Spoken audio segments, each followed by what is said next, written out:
बात उन दिनों की है जब बुद्धा मरवन में अपना समय व्यतीत कर रहे थे। इस समय तक बुद्धि की प्रसिद्धि दूर दूर तक फैल चुकी थी। बहुत दूर दूर से लोग अपनी चिंताओं और परेशानियों का समाधान खोजने के पास आते थे। ऐसे ही एक दिन जब बुद्धा मरवन में अपने शिष्यों को प्रवचन दे रहे थे, तो एक अधेड़ उम्र का व्यक्ति अपने 2021 वर्ष के पुत्र को अपने साथ लिए बुद्धि की तरफ चला आ रहा था। जब यह प्रवचन स्थल के पास पहुंच गए तो एक नजर उन पर डाली, ऐसे और इशारे से बैठने के लिए कहा। जब प्रवचन समाप्त हो गया और सभी लोग वहां से चले गए तो बुद्ध ने उस व्यक्ति को अपने पास बुलाया और बैठने के लिए कहा। वहां चारों तरफ हरियाली छाई हुई थी। मौसम बहुत सुहाना था और तरह तरह के पक्षियों की आवाजें गूंज रही थी। ऐसा नजारा देखकर उस व्यक्ति को अंदर से असीम शांति महसूस हो रही थी। इसके बाद बुद्ध ने उस व्यक्ति से आने का कारण पूछा तो इस पर व्यक्ति ने कहा, यह तथागत, मैं 2 दिन की लंबी यात्रा करके अपने पुत्र को आपसे मिलवाने लाया हूँ। ये मेरा इकलौता पुत्र है और ये हर समय थका थका रहता है। ऐसा लगता है जैसे इसके अंदर कोई जान ही नहीं है, कोई प्राणी नहीं है। इसका स्वभाव भी काफी चिड़चिड़ा हो गया है। अगर हम इससे कुछ भी कहते हैं तो यह हमारी छोटी छोटी बातों पर गुस्सा हो जाता है। इसके देखने की क्षमता भी उम्र से पहले ही कमजोर हो गई है और इसके बाल भी सफेद पड़ने लगे हैं। इतनी कम उम्र में इतनी बड़ी उम्र का लगना मुझे तो कुछ समझ नहीं आ रहा। किसके साथ हो, क्या रहा है तथागत? मैं अपने पुत्र के स्वास्थ्य को लेकर बहुत चिंतित हूँ। ये समझना है कि तनाव होता क्या है। इसीलिए तथागत मैं आपके पास आया हूँ। कृपया आप मेरी समस्या का समाधान कीजिए।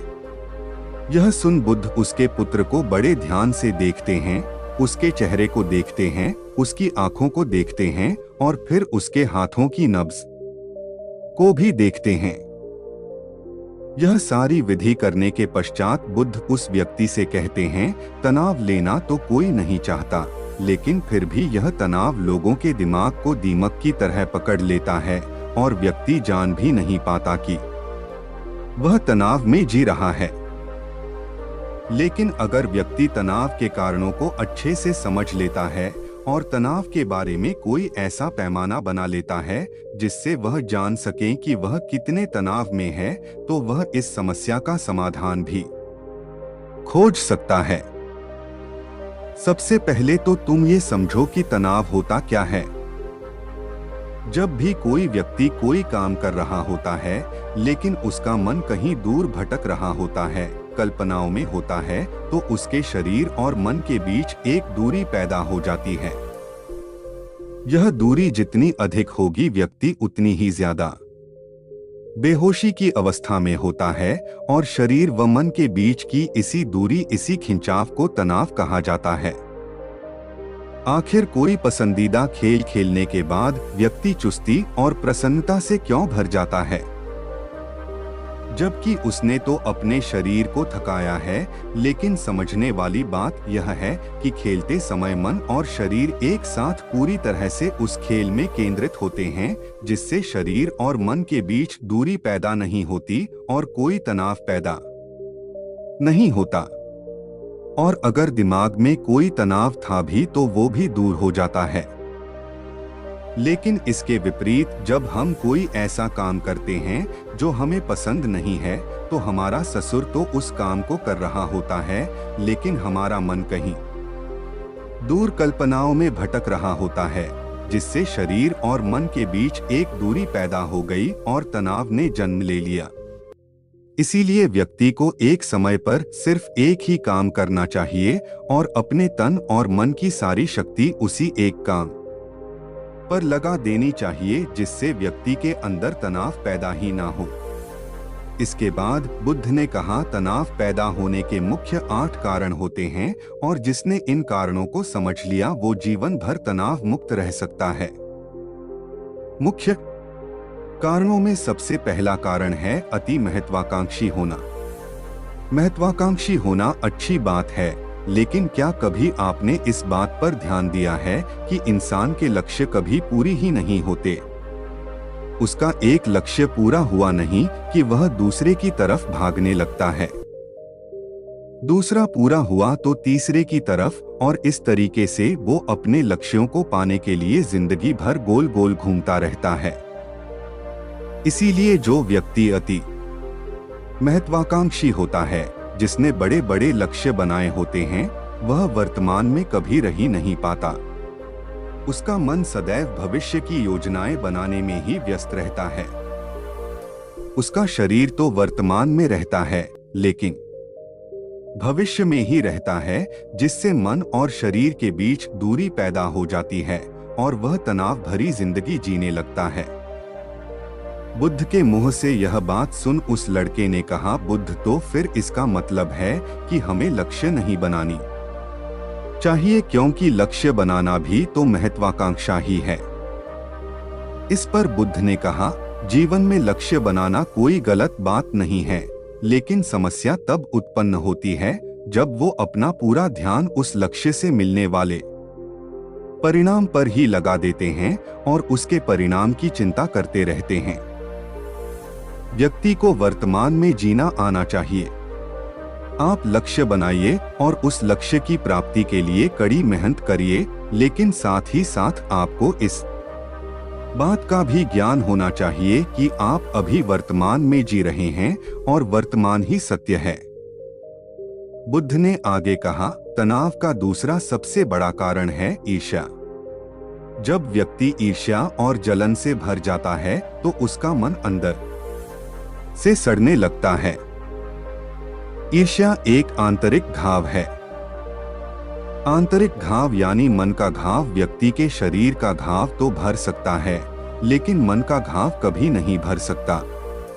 इसीलिए व्यक्ति को दूसरे की खुशी और तरक्की से कभी ईर्ष्या नहीं करनी चाहिए, क्योंकि तनाव का कारण है। इसके बाद बुद्ध ने तनाव का अगला कारण बताते हुए कहा कि आरुषिपूर्ण काम करने से भी मन में तनाव पैदा होता है। जो काम करना हमें पसंद ही नहीं है, जिसका में हमारी रुचि ही नहीं है, उस काम में हमारा मन लग ही नहीं पाएगा। हमारा शरीर तो वही बैठा रहेगा, लेकिन हमारा मन कल्पनाओं की उड़ान भरेगा, जिससे शरीर और मन के बीच दूरी पैदा हो जाती है और व्यक्ति तनावग्रस्त हो जाता है। इसीलिए इंसान को हमेशा अपनी रुचि के अनुसार ही कार्य करनी चाहिए। अगर व्यक्ति ने ये पता कर लिया कि उसे कौन सा काम करना पसंद है और वो उसी काम को अपने जीवन का लक्ष्य बना लेता है, तो फिर वो काम उसके लिए काम नहीं बल्कि खेल बन जाता है। फिर बुद्ध ने कहा, तनाव का चौथा कारण होता है किसी दूसरे से अच्छा रखना।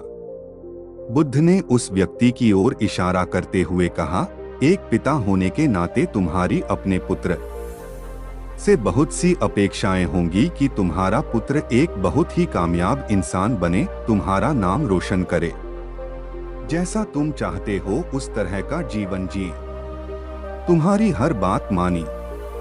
लेकिन क्या आज तक कभी किसी की सारी अपेक्षाएं पूरी हुई है?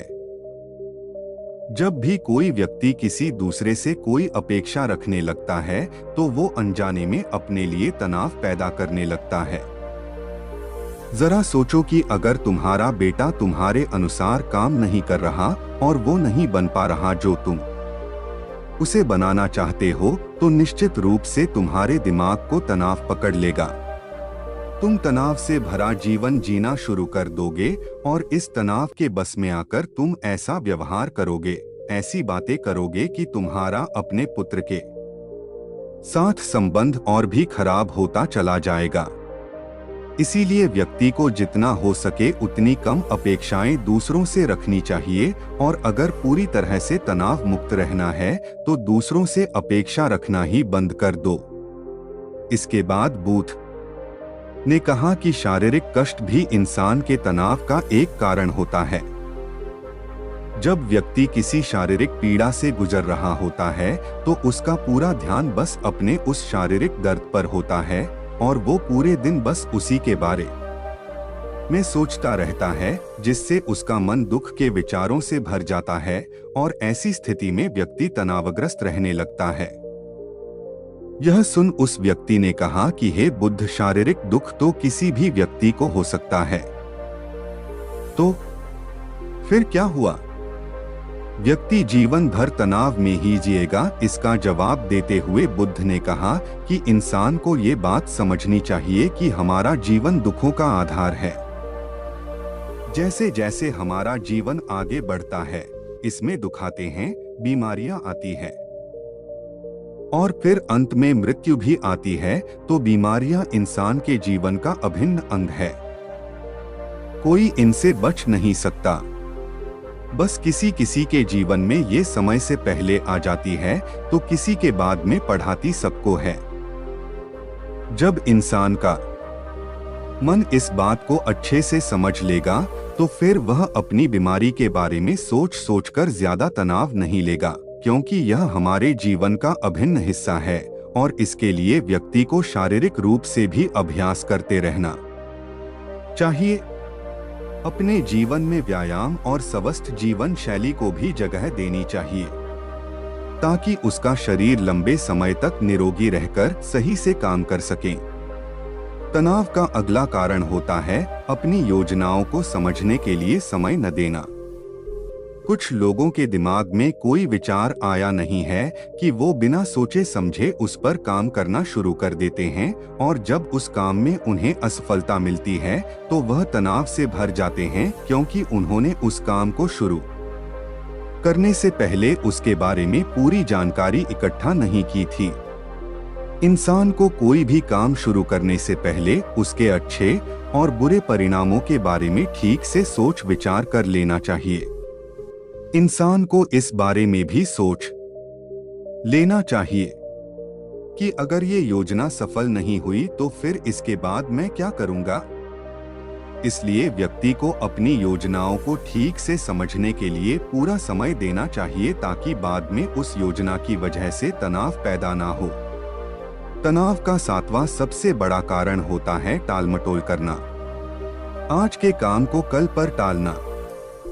आप लोगों ने ये कहावत तो सुनी होगी कि आलसी इंसान के शरीर का सबसे बड़ा शत्रु है। इंसान आलस्य की वजह से आज के काम को कल के लिए टाल देता है और फिर काम को टालना उसकी आदत बन जाती है। काम को कल पर टालने वाले व्यक्ति का काम कभी भी समय पर पूरा नहीं हो पाता और अगर किसी तरह से पूरा हो भी जाता है तो वह उतना अच्छा नहीं हो पाता जितना अच्छा उसे किया जा सकता था और फिर यह बात व्यक्ति के अंदर तनाव पैदा करती है। लेकिन काम को टालना या काम को एकदम अंत समय पर करना एक आदत है। इसीलिए व्यक्ति ना चाहते हुए भी बार बार अपनी इस आदत का शिकार बन जाता है और काम को टालता रहता है और फिर जब काम की समय सीमा पास आ जाती है तो वह तनाव से भरकर काम को पूरा करने का प्रयास करता है। इसीलिए तनाव मुक्त रहने के लिए व्यक्ति को काम को टालने की आदत छोड़नी पड़ेगी और यह तभी संभव है जब व्यक्ति काम को समय से पहले खत्म करने का निश्चय करें। सबसे आखिरी और सबसे प्रमुख कारण जो तनाव का होता है वो है ज्यादा सोचना। लगातार सोचते रहना भी एक बीमारी है और यह उस व्यक्ति में सबसे ज्यादा पाई जाती है जो कपोल कल्पनाएं करता है, जो अतीत की घटनाओं और भविष्य की बातों के बारे में सोचता रहता है, जो बेवजह के अनुमान लगाता रहता है। इसीलिए व्यक्ति को ज्यादा सोचने की आदत पर लगाम लगाना चाहिए। इसके लिए जितना हो सके खुद को काम में व्यस्त रखना चाहिए और हर दिन ध्यान का अभ्यास करने को अपने जीवन का हिस्सा बना लेना चाहिए। बुद्ध के मुंह से यह सारी बातें सुनकर उस व्यक्ति ने हाथ जोड़कर कहा, बुद्ध, मेरा पुत्र तो अभी मात्र 20 वर्ष का ही है और इसमें अभी इतनी समझ भी नहीं है कि यह आपकी बताई सारी बातों का एक साथ पालन कर सके। आप कृपया करके तनाव मुक्त रहने का कोई आसान सा तरीका बता दें, जिससे मेरा बेटा उसका अनुसरण भी कर सके और तनाव मुक्त भी रह सके। उस व्यक्ति की यह प्रार्थना सुन बुद्धि ने कुछ सोचते हुए जवाब दिया, अगर तुम इतनी सारी बातों का पालन नहीं कर सकते तो इसके लिए एक बहुत ही आसान विधि है। तुम एक बार में एक काम को करने पर ध्यान लगाओ। भी काम कर रहे हो, उस समय पर सिर्फ उसी काम को करो, सिर्फ उस पर ही अपना पूरा ध्यान लगाओ। और अगर तुम्हारा मन इधर उधर भटक जाता है तो जैसे ही तुम्हें याद आए उसे वापस फिर उसी काम में लगा दो। ये सबसे आसान और अच्छा तरीका है तनाव मुक्त रहने का। जब तुम भोजन करो तो उस समय सिर्फ भोजन ही करो, उसके पूरे स्वाद का आनंद लो, उसी अनुभव करो। जब चलो तो अपना पूरा ध्यान सिर्फ चलने लगा दो। इससे तुम्हारा मन और तुम्हारा शरीर दोनों एक जगह पर केंद्रित रहेंगे। दोनों के बीच दूरी पैदा नहीं होगी, जो कि तनाव का मुख्य कारण होती है।